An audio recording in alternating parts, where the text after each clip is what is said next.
Hey, baby, so listen, I got a word for you. Do you know God had you in mind? You know, a lot of people have had adverse childhoods, right? And had just different experiences that were so challenging. And a lot of times it just caused them to question, themselves, and also how could God allow these things to happen? But God had you in mind. God created social media to expose a lot of things, a lot of opportunities that were not afforded to people of color.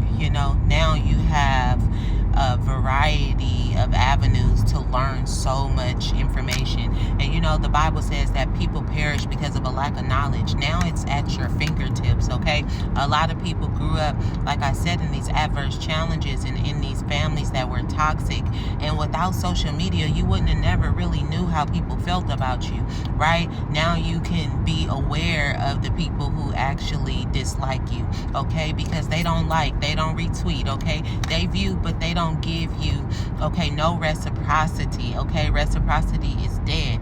And it's so interesting because God had you in mind. He set this up just so that you can be able to understand who is for you and who against you, so that you can focus on yourself, so that you can truly become the person that He has destined for you to be.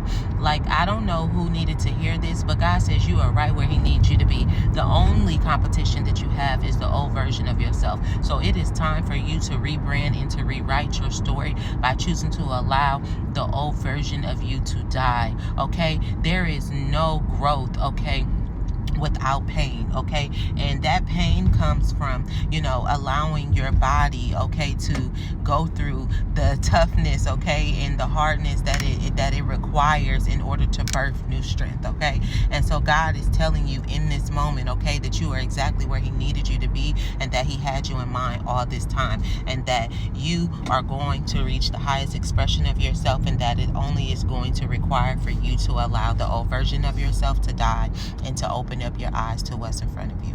I hope this message helped someone today. I hope it touched someone. And I want you to always remember you can count on truth, love, and transparency coming from me. Okay, I want you to go on with your day. Remember, you're big blessed. But until next time, you stay in peace and not in pieces here. All right, now, don't forget to like, don't forget to follow, and comment in the comments. Let your girl know that you're here. All right, peace.